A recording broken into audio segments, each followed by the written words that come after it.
Hello बच्चों, चलिए आज का हमारा प्रश्न समाकलन कीजिए। हमने यहाँ से समाकलन करना है x square plus x plus एक बट्टे में एक्स प्लस दो गुणा में एक्स स्क्वायर प्लस एक डीएक्स का। तो यहाँ से इसका जब हम समाकलन करेंगे तो इस प्रश्न को करने हेतु तो हमारे पास यहाँ से हमारी मुख्य अवधारणा कार्य करेगी। आंशिक भिन्न द्वारा हम हल करेंगे। पहले हम फलन का आंशिक भिन्न में वियोजन करेंगे, फिर उसके बाद हल करेंगे। तो आंशिक भिन्न द्वारा हल करेंगे, आंशिक भिन्न द्वारा हल करेंगे।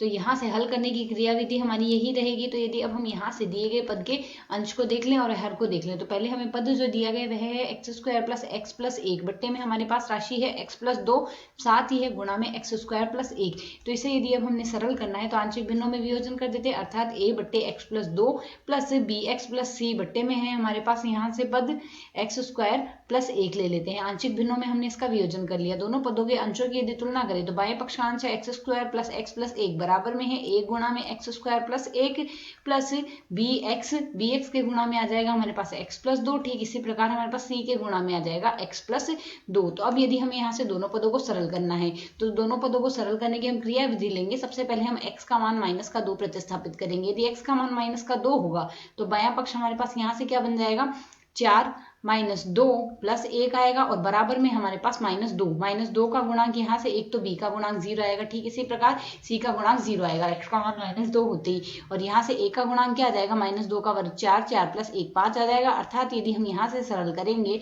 तो ए का मान हमारे पास लिखा जा सकता है 3/5। ए का मान 3/5 आ गया।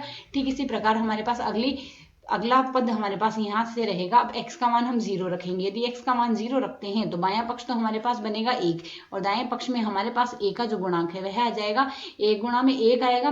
और ठीक इसी प्रकार यहाँ से b का जो गुणांक आएगा यदि हम यहाँ से देखें वह जीरो में चला जाएगा। c का गुणांक आ जाएगा जीरो माइनस जीरो प्लस दो, अर्थात c का गुणांक दो बचेगा। अब यहाँ से a प्लस दो सी बराबर आ रहा है हमारे पास एक। a का मान हम पहले निकाल चुके हैं, तो यहाँ से दो सी बराबर क्या आ जाएगा, एक माइनस ए का मान आया 3/5, प्रतिस्थापित कर देते हैं, सरल करेंगे, 5 माइनस 3 बराबर 2/5 आ गया। अर्थात यदि हम यहाँ से सी के लिए सरल करें तो सी का मान आएगा 1/5। सी का मान हमने निकाल लिया। अब यदि यहाँ से इसके पद में हम देखें तो हमारे पास x का गुणांक, बाएं पक्ष में तो x का गुणांक एक है और दाएं पक्ष में जो x का गुणांक बन रहा है वह हमारे पास एक तो b बन रहा है और b के प्लस में c आएगा। अर्थात यहाँ से यदि दोनों पक्षों के x का गुणांक देखें, x का गुणांक बाएं पक्ष में x का गुणांक तो आ रहा है हमारे पास एक और दाएं पक्ष में x का गुणांक आ रहा है 2b प्लस c के बराबर आएगा। अब यदि यहाँ से मान प्रतिस्थापित कर दे तो 2b बराबर एक माइनस सी लिखाएगा, एक माइनस सी का मान 1/5 है, अर्थात यहाँ से मान आएगा 4/5। तो b बराबर हमारे पास लिखा जाएगा 2/5।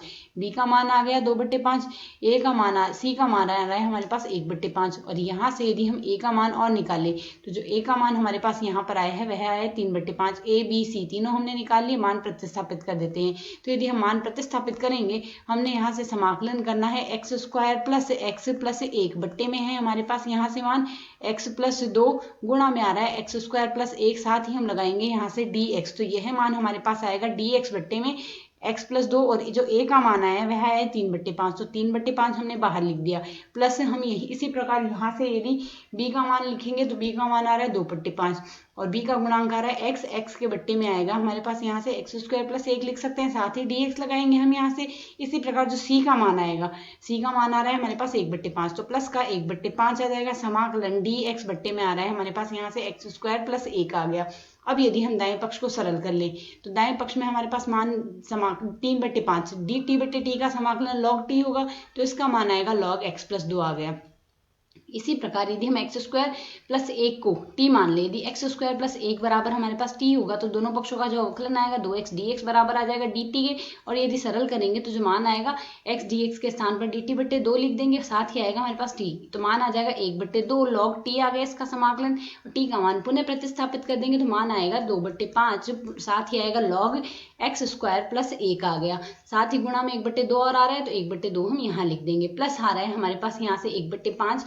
और यहाँ से हम जानते हैं हमारे पास सूत्र होता है जो कि कहता है यदि हमें समाकलन करना हो dt/t स्क्वायर प्लस एक का, तो इसका मान आएगा हमारे पास tan इनवर्स t। तो यदि हम मान प्रतिस्थापित करें तो मान आएगा tan इनवर्स x आ जाएगा, प्लस समाकलन स्थिरांक आ जाएगा c। यदि हम यहाँ से सरल करें, 2 से 2 को हम काट देंगे, सरल करने पर दिए गए पद का समाकलन आएगा 3/5 log x प्लस दो आ गया, प्लस में आएगा हमारे पास 1/5 log एक्स स्क्वायर प्लस एक आ गया, प्लस आ रहा है 1/5 tan इनवर्स x प्लस समाकलन स्थिरांक आ रहा है c। यह आ जाएगा हमें यहाँ से दिए गए पद का x के सापेक्ष समाकलन। आशा है समझ आया। धन्यवाद।